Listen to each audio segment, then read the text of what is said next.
Hello everyone, कैसे हैं आप सभी। आई होप कि आप सभी बहुत बहुत और बहुत अच्छे होंगे। आप लोगों की स्टडी बहुत अच्छी चल रही होगी, जो कि है एग्जाम है कल।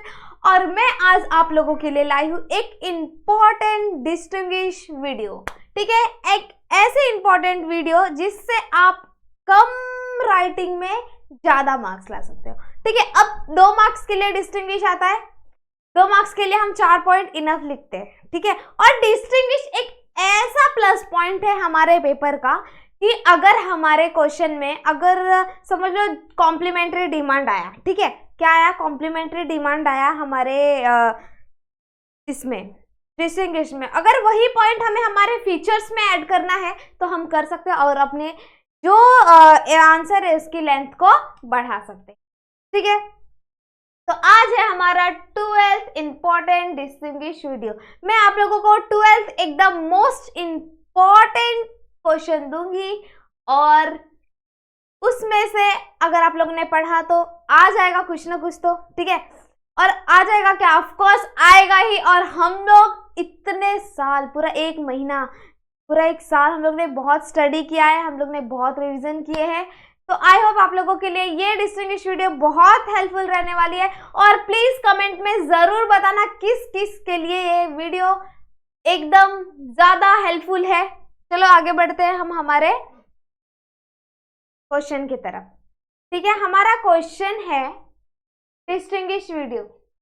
ठीक है, फर्स्ट माइक्रो इकोनॉमिक और मैक्रो इकोनॉमिक। माइक्रो मतलब छोटा और मैक्रो मतलब बड़ा। मतलब क्या, हम सिंगल यूनिट पे भी स्टडी करने वाले हैं और लार्ज यूनिट पे भी स्टडी करने वाले हैं। मैं एक इंडिविजुअल यूनिट को भी स्टडी करने वाली हूँ और एक एग्रीगेट को भी स्टडी करने वाली हूँ। ठीक है, ये क्या है, हमारा एक इम्पॉर्टेंट क्वेश्चन डिस्टिंग्विश के पॉइंट ऑफ व्यू से। और ये हमारे अगर क्वेश्चन में आया 2 मार्क्स के लिए 4 पॉइंट लिखना है। ठीक है, एक एग्जाम्पल देना है, 2 मार्क्स किधर नहीं गए हम लोग के। ठीक है, आई होप आप लोगों को समझ में आ रहा होगा कि मैं क्या बोल रही हूँ। उसके बाद हमारा जो माइक्रो और मैक्रो, मैक्रो मतलब टिंगू और मैक्रो मतलब बड़ा, समझ में आ रहा है आप लोगों को। ठीक है, ये क्या है, हमारा इंपॉर्टेंट क्वेश्चन माइक्रो इकोनॉमिक, इसका माइक्रो इकोनॉमिक। उसके बाद joint demand and complementary demand.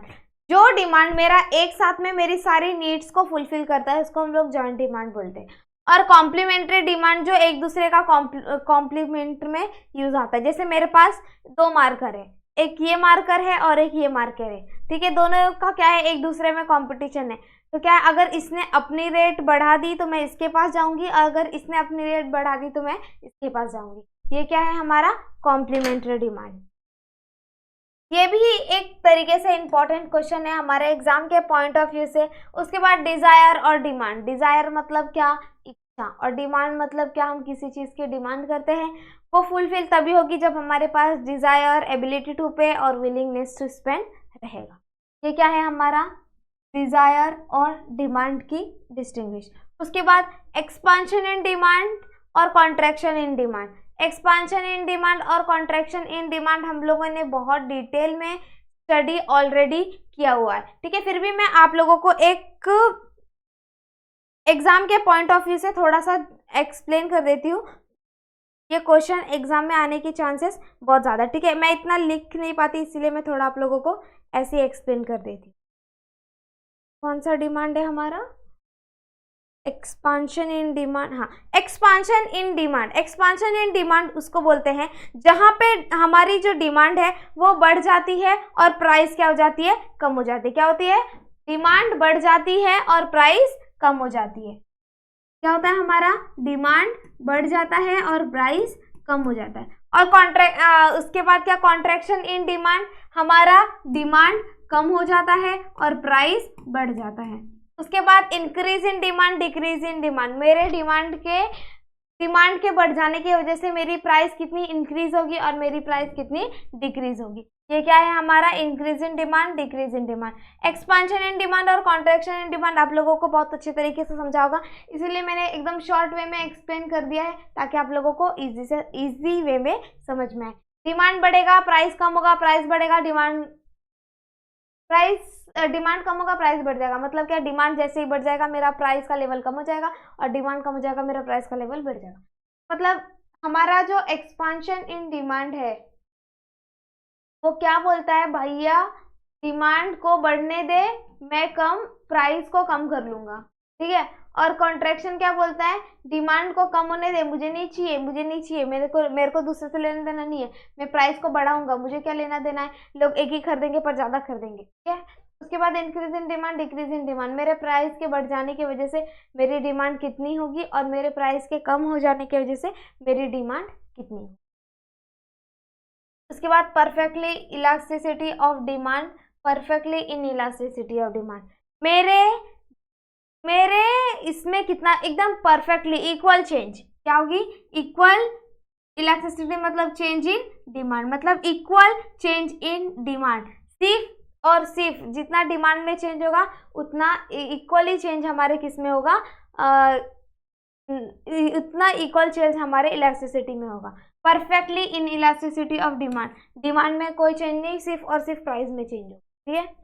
उसके बाद क्या, public finance and private finance, public finance मतलब जो हमारी पब्लिक करती है उसको पब्लिक फाइनेंस बोलते हैं, और जो प्राइवेट सेक्टर जैसे गवर्नमेंट अनदर स्कीम्स वगैरह जो हम लोगों को प्रोवाइड करते हैं उसको हम लोग प्राइवेट फाइनेंस बोलते हैं। उसके बाद इंटरनल डेप्ट और एक्सटर्नल डेप्ट, इंटरनल डेप्ट मतलब गवर्नमेंट का इंटरनल खर्चा, और एक्सटर्नल डेप्ट मतलब बाहर का खर्चा। इंटरनल खर्च मतलब जैसे हमारी गवर्नमेंट है वो सारे चीज़ों पे सबको सब्सिडरीज प्रोवाइड करती है, सबको लोन्स देती है, जब गवर्नमेंट ये सारी चीज़ें करती है उसको हम लोग क्या बोलते हैं, इंटरनल डेप्ट। एक्सटर्नल डेप्ट मतलब जो गवर्नमेंट हमारी सोसाइटी का वेलफेयर करती है, हमारे रोड्स के फैसिलिटीज़ को डेवलप करती है, हमारे लिविंग स्टैंडर्ड ऑफ लिविंग्स को डेवलप करती है, कहीं ना कहीं हर जगह कुछ ना कुछ डेवलपमेंट करती है, हर जगह स्कूल हॉस्पिटल्स ये सारी चीज़ों की जो फैसिलिटीज़ है उनको प्रोवाइड करती है, उसको हम लोग क्या बोलते हैं,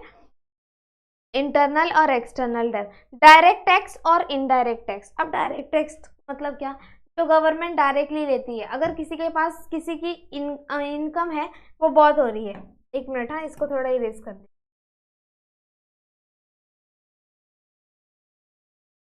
इंटरनल डेप्ट और सॉरी कहाँ थे, डायरेक्ट टैक्स और इनडायरेक्ट टैक्स। डायरेक्ट टैक्स मतलब जो डायरेक्टली लिया जाए, और इनडायरेक्ट टैक्स मतलब जो इनडायरेक्टली लिया जाए, ठीक है। अब डायरेक्ट मतलब आप लोग बोलेंगे क्या, डायरेक्ट मतलब ये होता है कि जब हम किसी भी गवर्नमेंट से क्या करते हैं, हम जब किसी भी अथॉरिटी से अगर किसी के पास बहुत पैसा है तो हम लोग उस पर क्या करेंगे, टैक्स लेते हैं, ठीक है। तो जब हम उस पर टैक्स लेंगे उसको हम डायरेक्ट टैक्स बोलेंगे।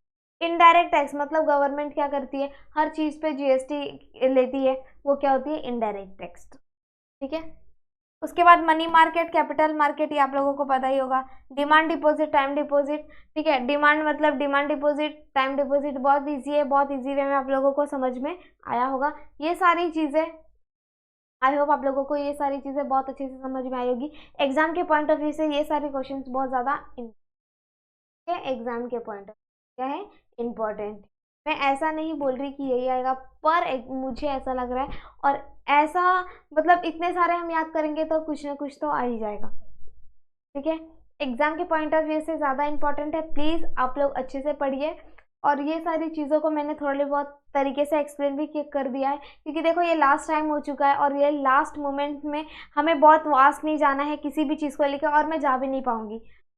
इसके वजह से क्या, हम लोग ने एकदम शॉर्ट रिवीजन लिया जो हमारे माइंड में एग्जाम के टाइम में रिकॉल होती रहेगी। और प्लीज़ सब लोग पेपर अच्छे से लिखना, डिस्टिंग्विश को बिल्कुल छोड़ना नहीं है, 2 मार्क्स हमारे हाथ में, ठीक है। ये सारे इंपॉर्टेंट क्वेश्चन आप लोगों को जल्द से जल्द प्रोवाइड हो जाएंगे।